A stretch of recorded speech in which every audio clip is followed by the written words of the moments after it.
Hello दोस्तों, कैसे हैं आप सब। मैं एक बार फिर आपके लिए एक न्यू क्लास लेकर आया हूं। आज का जो हमारा टॉपिक हो जाएगा वह बहुत महत्वपूर्ण हो जाएगा, क्योंकि हम इस क्लास में पढ़ेंगे कंप्यूटर के मिक्सअप क्वेश्चन, जो कि निम्न लेवल से लेकर हाई लेवल तक के, उच्च लेवल तक के क्वेश्चन पढ़ेंगे। और आइए देर ना करते हुए हम अपना आज का पहला क्वेश्चन देखते हैं। और हमारा क्वेश्चन हो जाएगा क्या, फर्स्ट क्वेश्चन है हमारा, कंप्यूटर का बिल्ट इन मेमोरी क्या होती है। कंप्यूटर की बिल्ट इन मेमोरी क्या होती है, तो आंसर हो जाएगा हमारा, कंप्यूटर की बिल्ट इन मेमोरी रोम होती है। क्या होती है कंप्यूटर की बिल्ट इन मेमोरी? रोम होती है, ठीक है ना। और रोम हमारी, रोम का फुल फॉर्म क्या होता है? Read only memory. यह एक स्थायी मेमोरी होती है, बिजली चले जाने पर भी डाटा इसमें स्थिर रहता है। और ये हमारी एक नॉन वॉलेटाइल मेमोरी है, ठीक है। क्लियर, इतने आपको क्वेश्चन बन जाएंगे एक क्वेश्चन से, ठीक है। रोम का फुल फॉर्म क्या है? Read only memory. और ये क्या है? एक स्थायी मेमोरी, ठीक है। बढ़ते हैं अपने अगले क्वेश्चन की तरफ। दूसरा क्वेश्चन हो जाएगा हमारा, किसी फाइल को सेव कर कंप्यूटर बंद कर देने पर डाटा यथावत किस स्थान पर रहता है। तो देखते हैं यथावत किस स्थान पर रहता है अगर कंप्यूटर हमारा बंद कर देने पर, ठीक है ना। तो हमारा जो आंसर हो जाएगा वह हो जाएगा हमारा, किसी फाइल को सेव कर कंप्यूटर बंद कर देने पर डाटा यथावत सेकेंडरी मेमोरी में मौजूद रहता है, ठीक है ना। जो सेकेंडरी मेमोरी, जितनी भी सेकेंडरी मेमोरी होती हैं, जैसे कि हमारी हार्ड डिस्क हो गई, ऑप्टिकल डिस्क हो गई, रोम, ठीक है। रोम तो हमारी प्राइमरी मेमोरी में आती है, लेकिन रोम में भी डाटा स्टोर रहता है लाइट चले जाने पर। तो और जो सेकेंडरी मेमोरी जितने भी उदाहरण हैं उन सारी में हमारा डेटा स्टोर रहता है, मौजूद रहता है, ठीक है ना। तो अब अगला क्वेश्चन देखते हैं। अगला जो क्वेश्चन हो जाएगा वह हो जाएगा हमारा, www का पूरा नाम क्या है। www का पूरा नाम हमको बताना है, तो क्या हो जाएगा, मैंने एक क्लास में और बताया था। www का पूरा नाम हो जाएगा वर्ल्ड वाइड वेब। क्या हो जाएगा? World wide web. किसने किया था इसका आविष्कार? टिम बर्नर्स-ली ने। कब किया था? 1991 में किया था। चलते हैं हम अपने अगले क्वेश्चन की तरफ। हमारा अगला क्वेश्चन है, कंप्यूटर में शब्द की लंबाई को कैसे मापा जाता है। तो कंप्यूटर में शब्द की लंबाई को बाइट में मापा जाता है। किस में मापा जाता है? बाइट में मापा जाता है। क्लियर है ना, किस में? बाइट में मापा जाता है, ठीक है। अब चलते हैं अगले क्वेश्चन की तरफ। 15वां क्वेश्चन हो जाएगा हमारा, कंप्यूटर सिस्टम का भाग जिसमें प्रोग्राम या अनुदेश शामिल होते हैं वो क्या कहलाता है। तो देखिए क्या कहलाता है, कंप्यूटर सिस्टम का भाग जिसमें प्रोग्राम में अनुदेश शामिल होते हैं वह सॉफ्टवेयर कहलाता है। क्या कहलाता है? वह सॉफ्टवेयर कहलाता है। क्लियर है। चलते हैं अगले क्वेश्चन की तरफ। 6वां क्वेश्चन हो जाएगा हमारा, जब एक कंप्यूटर में दो प्रोसेसर लगाए जाते हैं तो उसे क्या कहा जाता है। जब एक ही कंप्यूटर में दो प्रोसेसर लगाए जाते हैं तब उसे हम पैरेलल प्रोसेसिंग कहते हैं। क्या कहते हैं? पैरेलल प्रोसेसिंग कहते हैं। क्लियर है ना। और पैरेलल प्रोसेसिंग किस में यूज की जाती है? तो जो हाई लेवल के कंप्यूटर होते हैं, जैसे कि सुपर कंप्यूटर, उनमें जो लगाई जाती है, ठीक है ना, पैरेलल प्रोसेसिंग। अब बढ़ते हैं अगले क्वेश्चन की तरफ। जो हमारा 7वां क्वेश्चन हो जाएगा वह हो जाएगा, इंटरनेट पर प्रयुक्त कंप्यूटर लैंग्वेज है। तो इंटरनेट पर प्रयुक्त कंप्यूटर लैंग्वेज कौन सी होती है? वह जावा होती है। कौन सी होती है? जावा। इंटरनेट पर प्रयुक्त लैंग्वेज जावा होती है, ठीक है ना। जावा स्क्रिप्ट लैंग्वेज होती है ना, वो वाली। अब 8वां जो क्वेश्चन हो जाएगा वह हो जाएगा हमारा, सबसे तेज कंप्यूटर किसे माना जाता है। तो आप सबको इसका आंसर मालूम होना चाहिए। सबसे तेज कंप्यूटर कौन सा माना जाता है? सुपर कंप्यूटर माना जाता है। कौन सा माना जाता है? सुपर कंप्यूटर सबसे तेज कंप्यूटर माना जाता है, ठीक है ना। अब बढ़ते हैं हम अपने अगले क्वेश्चन की तरफ। हमारा अगला क्वेश्चन है, www के आविष्कार मैंने अभी बताया था ना अभी आपको, तथा प्रवर्तक कौन थे। तो देखते हैं www के आविष्कार कौन है। टिम बर्नर्स-ली जी हैं। कौन है? टिम बर्नर्स-ली, ठीक है। अब हमारा जो 10वां क्वेश्चन है वो देखेंगे। 10वां जो क्वेश्चन हो जाएगा, देखिए आपकी जो परीक्षा होने वाली है, ये जो MP अर्बन डेवलपमेंट की, ठीक है ना, तो उसके लिए देखिए मैनेजर की पोस्ट है, सिटी मैनेजर की और सामुदायिक संगठन की। तो बहुत महत्वपूर्ण क्लास है उसके लिए, क्योंकि इसमें मिक्सअप क्वेश्चन है। कंप्यूटर की हाई लेवल से लेकर निम्न लेवल तक के क्वेश्चन है, मिक्सअप क्वेश्चन है, इसलिए ये क्वेश्चन आने की संभावना बनती है।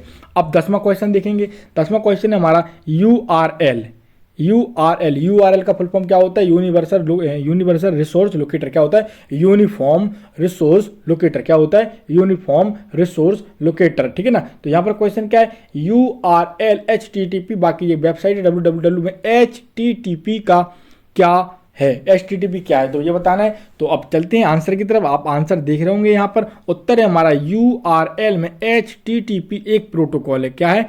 एक प्रोटोकॉल है। और HTTP का फुल फॉर्म क्या होता है? Hyper text transfer protocol. क्या होता है? Hyper text transfer protocol. किसका? ये TTP का फुल फॉर्म है, हाइपर टेक्स्ट ट्रांसफर प्रोटोकॉल।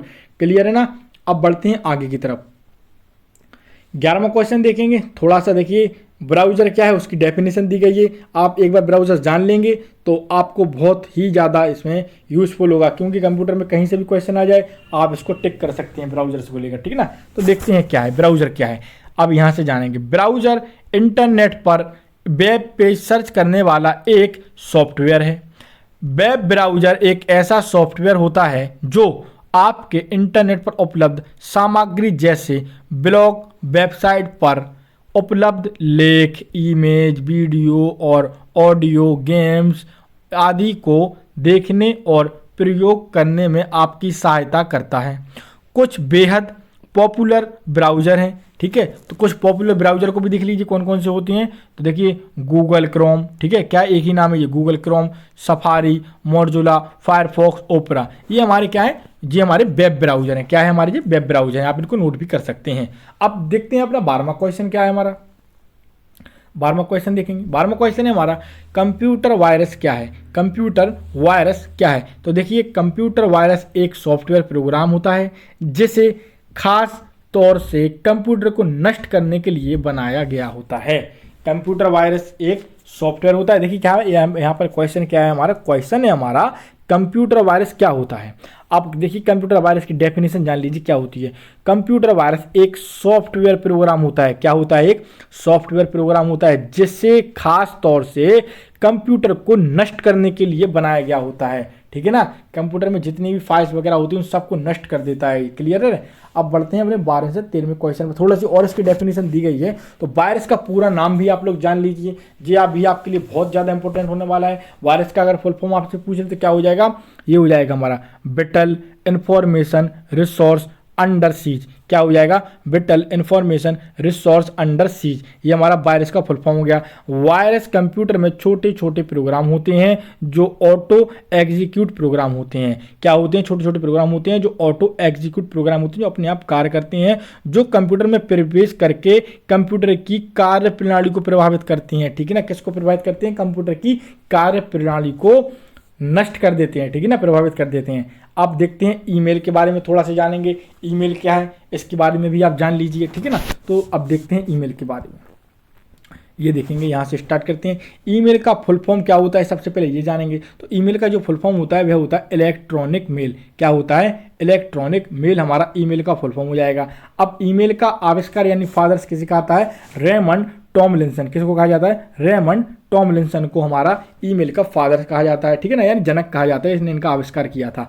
अब इसके बाद देखते हैं ईमेल के द्वारा एक मैसेज को डिजिटल फॉर्म में एक व्यक्ति से दूसरे व्यक्ति या अधिक व्यक्तियों तक पहुंचाया जाता है। यह इंटरनेट के द्वारा संचालित होता है ईमेल, ठीक है ना, क्लियर है ना। आप थोड़ा और आगे चलते हैं, देखते हैं ईमेल के जन्मदाता कौन थे। अभी मैंने ऊपर आपको बताया था टॉमलिंसन, ठीक, कौन थे, रेमंड टॉमलिंसन। कौन थे, रेमंड टॉमलिंसन, क्लियर ना। अब 15वां क्वेश्चन देखेंगे। हमारा जो 15वां क्वेश्चन हो जाएगा वह हो जाएगा HTML का पूरा नाम क्या है। तो HTML का पूरा नाम हो जाएगा हमारा हाइपरटेक्स्ट मार्कअप लैंग्वेज। क्या हो जाएगा, हाइपरटेक्स्ट मार्कअप लैंग्वेज हमारा HTML का पूरा नाम हो जाएगा, क्लियर है। थोड़ा और आगे चलते हैं, देखते हैं अपना अगला क्वेश्चन। हमारा जो 16वां क्वेश्चन हो जाएगा वह हो जाएगा HTTPS का पूरा नाम क्या है। किसका, HTTPS का पूरा नाम क्या है। तो HTTPS का पूरा नाम हो जाएगा हाइपरटेक्स्ट ट्रांसफर प्रोटोकॉल। क्या हो जाएगा, HTTP का पूरा नाम, HTTPS का पूरा नाम हो जाएगा हमारा हाइपरटेक्स्ट ट्रांसफर प्रोटोकॉल, हमारा इसका पूरा नाम हो जाएगा।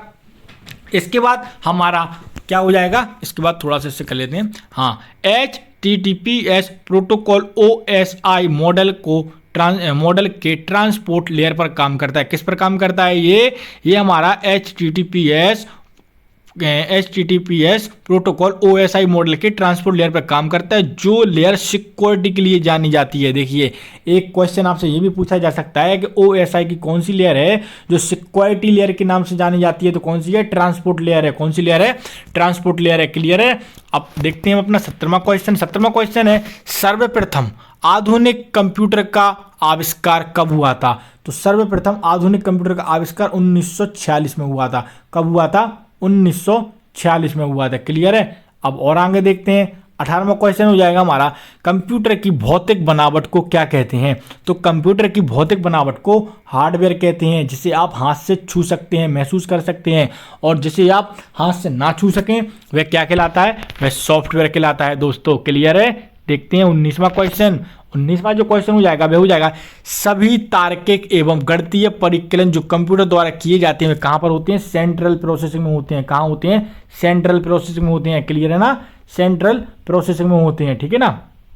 और सेंट्रल प्रोसेसिंग किस भाग में होते हैं, तो ALU अर्थमेटिक लॉजिक यूनिट किस में होते हैं, अर्थमेटिक लॉजिकल यूनिट में होते हैं, ठीक है ना। अब बढ़ते हैं आगे की तरफ। 20वां क्वेश्चन देखते हैं, वह इंफॉर्मेशन जो किसी बाहरी स्रोत से आती है और कंप्यूटर सॉफ्टवेयर में फिट की जाती है, इस इंफॉर्मेशन को क्या कहते हैं, तो इनपुट कहते हैं। क्या कहते हैं, इनपुट बोलते हैं। क्लियर है ना। देखते हैं अगला क्वेश्चन। CPU और IO यानी इनपुट आउटपुट के बीच सिग्नल के संचालन को कौन नियंत्रित करता है, तो देखिए CPU और इनपुट आउटपुट के बीच सिग्नल के संचालन कौन नियंत्रित करता है, कंट्रोल यूनिट। कौन करता है, कंट्रोल यूनिट का नियंत्रित करता है, ठीक है। अब देखते हैं 22वां क्वेश्चन क्या है हमारा। 22वां क्वेश्चन हो जाएगा हमारा, एक हार्डवेयर डिवाइस जो डाटा को अर्थपूर्ण इंफॉर्मेशन में परिवर्तित करता है उसे क्या कहते हैं, तो देखिए एक हार्डवेयर डिवाइस जो डाटा को अर्थपूर्ण इंफॉर्मेशन में परिवर्तित करता है उसे हम प्रोसेसर कहते हैं। क्या कहते हैं, उसे प्रोसेसर कहते हैं। क्लियर है। अब हम कुछ फुल फॉर्म देखेंगे जो कि आपके एग्जाम में आने की इनकी पूर्ण संभावना बनती है। तो आइए देर ना करते हुए अपना देखते हैं, ठीक है। तो यहाँ से स्टार्ट हो जाएगा हमारा जो 23वां क्वेश्चन है वह हो जाएगा हमारा full form of USB। USB का फुल फॉर्म बताना है, ठीक ना। तो USB का फुल फॉर्म क्या होता है, यूनिवर्सल सीरियल बस। क्या होता है USB का फुल फॉर्म, यूनिवर्सल सीरियल बस हमारा USB का फुल फॉर्म होता है। क्लियर है। अब आ जाएगा यहाँ पर क्या, ENIAC का फुल फॉर्म देखेंगे तो ENIAC का फुल फॉर्म क्या हो जाएगा, electronic numerical integrator and computer. क्या हो जाएगा, electronic numerical integrator and computer, ठीक है ना। क्लियर है। ENIAC का फुल फॉर्म गया। और ENIAC क्या है, एक कंप्यूटर है, आपको मालूम होना चाहिए। कौन सी जनरेशन का है, किसी स्टूडेंट को इसका आंसर मालूम है तो प्लीज कमेंट बॉक्स में टाइप करके मुझे जरूर बताएं। अब इसके बाद 25वां क्वेश्चन देखते हैं। हमारा जो 25वां क्वेश्चन हो जाएगा इसमें पूछा गया है BMP का फुल फॉर्म। किसका, BMP का फुल फॉर्म पूछा गया है, बिट मैप प्रोसेस। क्या है, बिट मैप प्रोसेस, ठीक है। किसका फुल फॉर्म है ये हमारा BMP का फुल फॉर्म है। इसके बाद फोर्ट्रॉन का फुल फॉर्म क्या है, फॉर्मूला ट्रांसलेशन। और फोर्ट्रॉन क्या है, एक लैंग्वेज है। क्या है, एक लैंग्वेज है। और फोर्ट्रॉन का full form formula translation. Clear है। 27वां क्वेश्चन देखते हैं। 27वां क्वेश्चन हो जाएगा हमारा फुल फॉर्म ऑफ PNG। यहाँ पर PNG का फुल फॉर्म बताना है तो PNG का फुल फॉर्म क्या हो जाएगा, पोर्टेबल नेटवर्क ग्राफिक्स। क्या हो जाएगा, पोर्टेबल नेटवर्क ग्राफिक्स हमारा PNG का फुल फॉर्म हो जाएगा। इसके बाद देखते हैं ISDN का फुल फॉर्म। किसका, ISDN का फुल फॉर्म हो जाएगा इंटीग्रेटेड सर्विसेज डिजिटल नेटवर्क। क्या हो जाएगा हमारा ISDN का full form, integrated services digital network. ये हमारा ISDN का फुल फॉर्म हो जाएगा। इसके बाद what is means of SAP। SAP का फुल फॉर्म बताना है तो SAP का फुल फॉर्म क्या होता है, सर्विस एक्सेस पॉइंट। क्या होता है, SAP का full form service access point, ठीक है। इसके बाद देखते हैं बेसिक क्या है, हमारी एक लैंग्वेज है तो बेसिक का फुल फॉर्म बताना है। क्या होता है, beginners all purpose symbolic instruction codes. क्या होता है, beginners all purpose symbolic instruction codes. ये हमारा बेसिक का फुल फॉर्म हो गया है। इसके बाद जो हमारा 31वां क्वेश्चन हो जाएगा वो देख लेते हैं। यहां पर देखिए वेरी वेरी वेरी इंपॉर्टेंट है, ये कंप्यूटर का फुल फॉर्म पूछा गया है। तो कंप्यूटर का फुल फॉर्म आप नोट कर सकते हैं या आप इसका स्क्रीनशॉट भी ले सकते हैं। यहां पर कंप्यूटर का फुल फॉर्म क्या है, commonly operate machine particularly used for technical education and research। Computer का फुल फॉर्म फिर से आपको बताते हैं, commonly operate machine particularly used for technical education and research। ये हमारा कंप्यूटर का फुल फॉर्म हो जाएगा, ठीक है। दोस्तों आज के लिए क्लास इतनी ही, उम्मीद है क्लास आपको पसंद आई होगी, ठीक है। हम मिलते हैं अपनी अगली क्लास में, तब तक के लिए दोस्तों बढ़िया तैयारी कीजिए। मिलते हैं अपनी अगली क्लास में, तब तक के दोस्तों नमस्कार।